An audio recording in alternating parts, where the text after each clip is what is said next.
Assalamualaikum warahmatullahi wabarakatuh. Kami dari kelompok 3 akan mempresentasikan hukum fikih bangunan pada Masjid Al-Ittisal yang berbasis komunitas wirausaha Islam. Oke. Bisa. Di Masjid Al-Ittisal ini menciptakan harmoni antara spiritualitas, pemberdayaan ekonomi, dan keberlanjutan lingkungan dengan mengusung konsep Al-Ittisal yang berarti hubungan.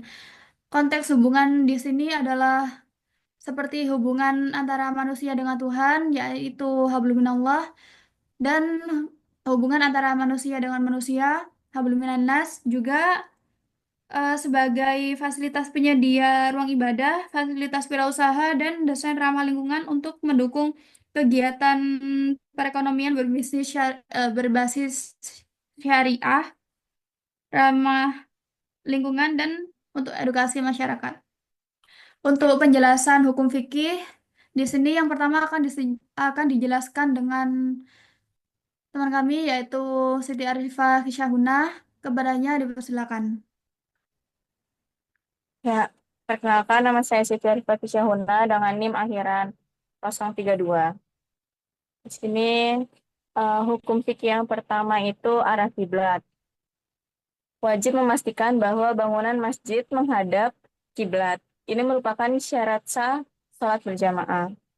Eh, untuk penerapannya pada desain masjid kelompok kami itu masjid kami dibuat miring karena mengikuti arah kiblat. Uh, Soalnya kalau kalau didesain lurus mengikuti bentuk tapaknya itu akan uh, tidak menghadap arah kiblat. Kemudian yang kedua itu tidak berlebihan atau israf. Haram mendesain masjid dengan kemewahan yang berlebihan seperti ornamen emas atau desain yang tidak fungsional untuk ibadah. Karena Rasulullah Shallallahu Alaihi Wasallam melarang pemborosan dalam membangun masjid. Terdapat di dalil yang artinya aku tidak diperintahkan untuk memperindah masjid. Hadis riwayat Abu Dawud. Kemudian untuk penerapannya di desain masjid kelompok kami itu masjid kelompok kami mengikuti prinsip form follow function yang artinya itu bentuk bangunannya mengikuti fungsinya. Kemudian yang ketiga itu fungsi utama untuk ibadah. Wajib memastikan desain bangunan memprioritaskan fungsi utama masjid sebagai tempat sholat dan ibadah lainnya. Tidak boleh mendesain masjid dengan mengutamakan aspek komersial. Pada desain masjid bangunan pada desain bangunan masjid kelompok kami ini menempatkan kegiatan ibadah sebagai fungsi primer. Walaupun masjid ini berbasis komunitas, tetapi untuk fungsi utamanya itu tetap untuk beribadah. Kemudian yang keempat itu kebersihan dan ventilasi. Wajib memperhatikan desain yang memastikan kebersihan dan sirkulasi udara yang baik, agar jamaah dapat beribadah dengan nyaman. Kemudian penerapan di desain masjid kelompok kami ini, atapnya didesain tinggi untuk memaksimalkan udara di dalamnya sehingga terkesan lebih lega dan menjaga suhu ruang agar tidak panas. Kemudian yang kelima itu tempat wudhu dan toilet. Wajib menyertakan fasilitas wudhu dan toilet dalam desain masjid. Untuk penerapannya di desain bangunan masjid kelompok kami itu, sirkulasi untuk masuk ke dalam tempat wudhu dan toilet eh, ketika orang masuk akan melewati tempat cuci kaki, kemudian akan ada tempat wudhu dan toilet. Eh, Kemudian kalau orang keluar dari toilet juga akan ada kolam cuci kaki lagi untuk menjaga kesucian di dalam masjid. Dan di depan toilet harus tersedia keset untuk mengeringkan kaki. Kemudian yang keenam itu ruang untuk wanita. Sunnah menyertakan ruang khusus wanita yang terpisah dan nyaman, dengan akses masuk yang terjaga privasinya. Untuk penerapannya pada masjid kelompok kami ini, tata letak area wanita berada di ujung dan terpisah dengan laki-laki. sehingga terjaga privasinya. Kemudian selanjutnya akan dijelaskan oleh teman kami. Perkenalkan, nama saya Nanda Zadina dengan NIM akhiran 40 akan menjelaskan hukum fikih selanjutnya, yaitu yang ketujuh ada ruang pendukung kegiatan sosial. Sunnah hukumnya menyertakan ruang serbaguna untuk kajian, pendidikan Islam, atau kegiatan sosial lainnya, selama tidak mengganggu fungsi utama masjid. Penerapannya pada masjid kelompok kami terdapat ruang serbaguna di antara kantor dan food court, area yang mudah diakses dari parkiran dan terdapat ruang servis untuk penyimpanan barang-barang yang menunjang ruangan agar lebih rapi. Kemudian hukum yang kedelapan, material bangunan halal. Wajib hukumnya memastikan material yang digunakan untuk pembangunan masjid berasal dari sumber halal, bukan dari hasil riba, pencurian, atau transaksi yang haram.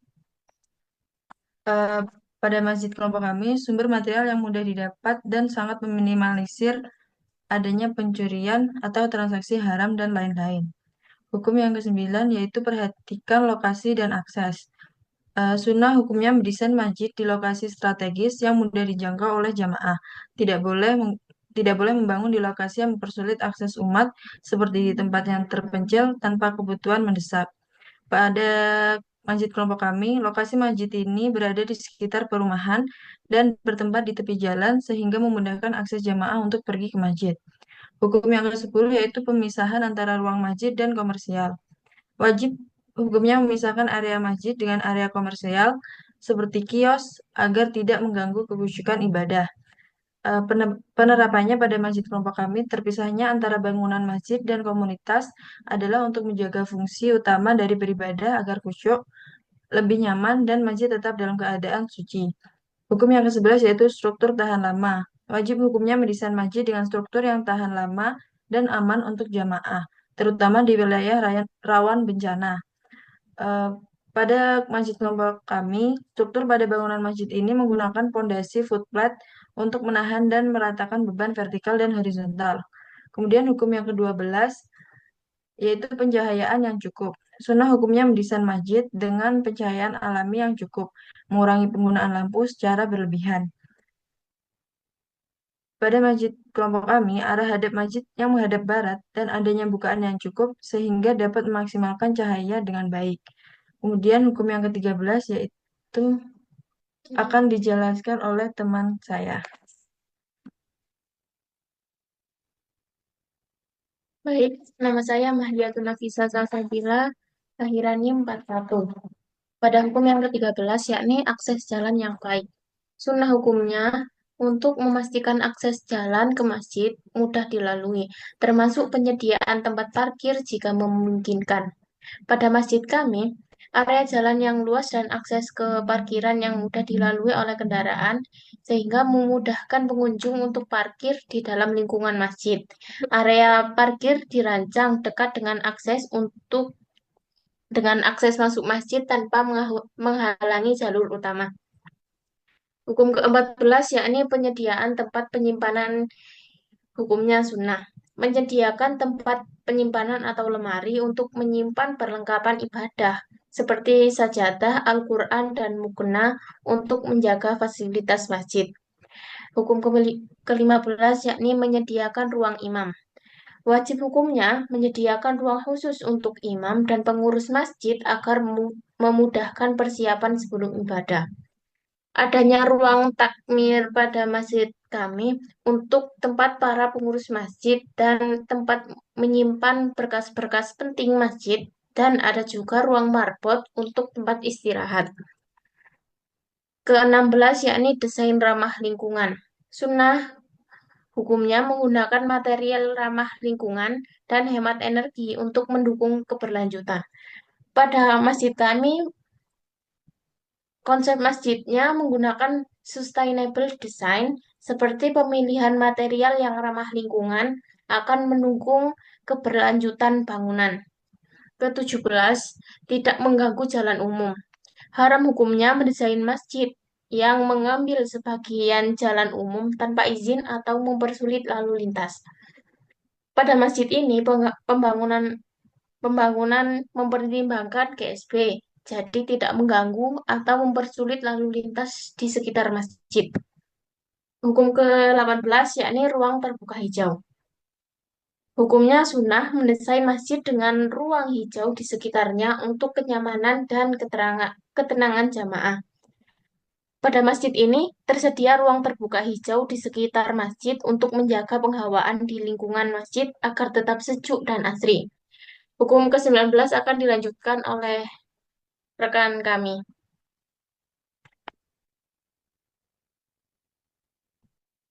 Perkenalkan, nama saya Nadifatul Khairunisa, Akhiranim 57. Di sini saya akan melanjutkan hukum fikih yang nomor 19, yaitu tidak menghalangi cahaya matahari. Hukumnya haram karena mendesain masjid yang menghalangi pencahayaan alami bangunan lain di sekitarnya. Pemilihan tapa yang berada di area terbuka dan tidak berada di lingkungan yang tidak padat penduduk sehingga tidak akan menghalangi cahaya bangunan di sekitarnya. Yang ke-20 yaitu menghindari penyalahgunaan fungsi.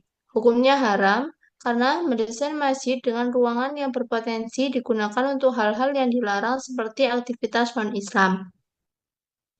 Yaitu bangunan yang didesain dengan mengutamakan fungsi ini sudah memiliki fungsi masing-masing pada ruangan sehingga dipastikan tidak ada hal-hal negatif di dalamnya. Nomor 21 yaitu menempatkan mimbar. Hukumnya wajib karena memastikan mimbar ditempatkan di tempat strategis agar khutbah dapat terdengar jelas oleh semua jamaah.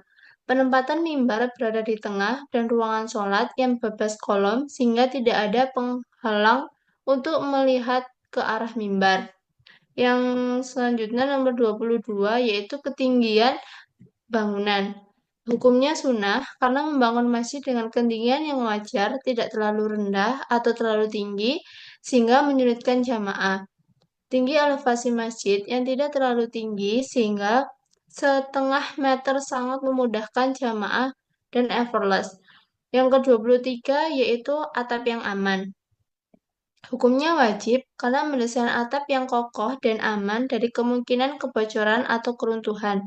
Desain atap menggunakan rangka atap baja ringan, space frame sehingga kuat, kokoh, dan aman. Yang ke-24 yaitu larangan ruang tersembunyi. Hukumnya makruh, mendesain ruangan tersembunyi yang tidak memiliki fungsi jelas karena berpotensi untuk disalahgunakan. Desain lingkungan masjid yang terbuka sehingga meminimalisir adanya area negatif sekitar masjid. Selanjutnya akan dijelaskan oleh rekan saya. Nama saya Alin Zita Mama Abdillah, akhiran NIM 059. Saya akan melanjutkan hukum 25 ruang serbaguna. Mubah menambahkan ruang serbaguna untuk kebutuhan jamaah selama tidak mengganggu ibadah. Lokasi bangunan serbaguna tidak berada di dalam bangunan masjid sehingga tidak akan mengganggu kekhusyukan dalam beribadah. Hukum ke-26, penyesuaian dengan kondisi geografis. Sunnah mendesain masjid sesuai dengan kondisi geografis setempat, seperti atap miring di daerah bersalju atau ventilasi besar di daerah tropis.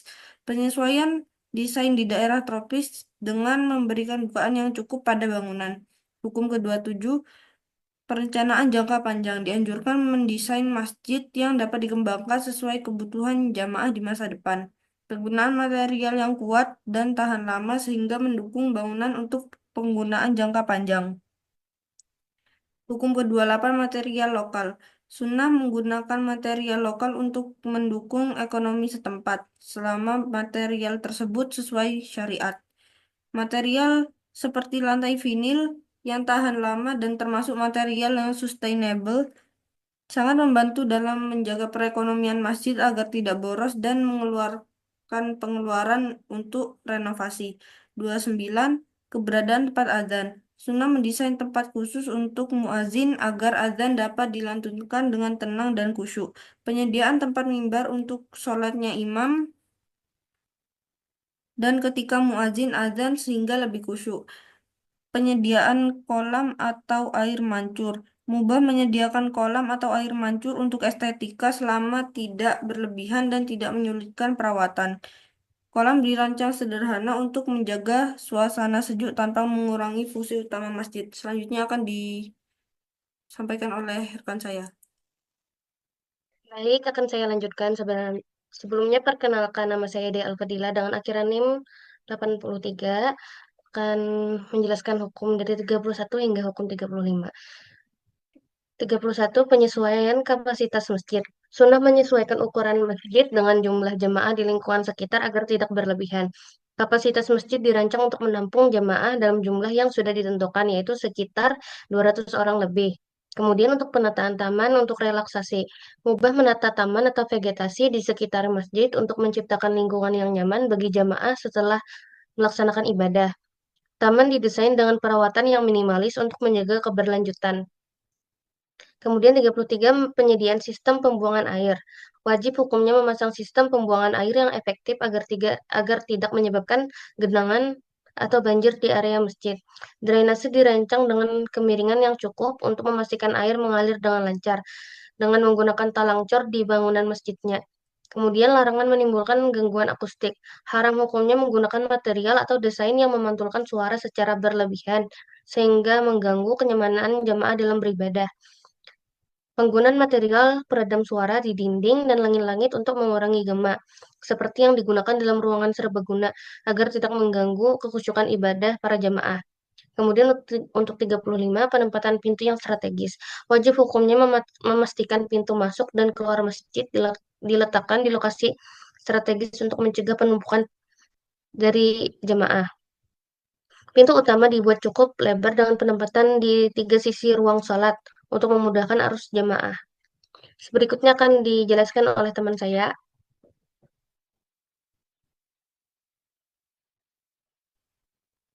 Perkenalkan, nama saya Nabila Safira dengan akhiran NIM 87. Hukum yang ke-36, pemisahan saluran air wudhu dan toilet. Wajib memisahkan saluran air bekas wudhu dari saluran air bekas toilet untuk menjaga kesucian. Sistem drainase dirancang terpisah untuk mencegah najis mencemari area masjid. Hukum yang ke-37, pemisahan pintu masuk laki-laki dan perempuan. Sunnah menyediakan pintu masuk terpisah bagi laki-laki dan perempuan untuk menjaga privasi. Pintu masuk perempuan dirancang terhubung langsung ke area sholat khusus wanita. Pintu wanita di samping atau di depan toilet wanita. Pintu masuk laki-laki dari arah belakang dan depan toilet laki-laki. Yang ke-38, larangan memisahkan jamaah dengan kolom besar. Makruh membangun masjid dengan kolom besar yang menghalangi pandangan jamaah ke arah imam. Struktur dirancang menggunakan bentang panjang tanpa kolom di tengah area sholat agar tidak menghalangi pandangan makmum. Yang ke-39, menjaga kebersihan tempat sholat. Wajib memastikan kebersihan tempat sholat termasuk karpet, sajadah, dan permukaan lantai agar jamaah dapat beribadah dengan nyaman. Pembersihan dilakukan secara rutin dan sajadah disediakan untuk digunakan oleh jamaah dengan menjaga kebersihannya. Yang ke-40, menjaga keamanan dari gangguan luar. Wajib menjaga masjid dari gangguan luar yang dapat merusak ketenangan ibadah, baik dari polusi suara, kebisingan, atau gangguan lainnya. Pemilihan lokasi yang jauh dari bisingan lalu lintas atau sumber polusi dapat membantu menjaga kenyamanan jamaah. Untuk meminimalisir adanya gangguan suara pada desain tampak menggunakan pohon pucuk merah sebagai peredam suara. Baiklah, sekian dari presentasi kelompok kami. Jika ada kurang dalam kesalahan dalam berucap, kami mohon maaf. Wassalamualaikum warahmatullahi wabarakatuh.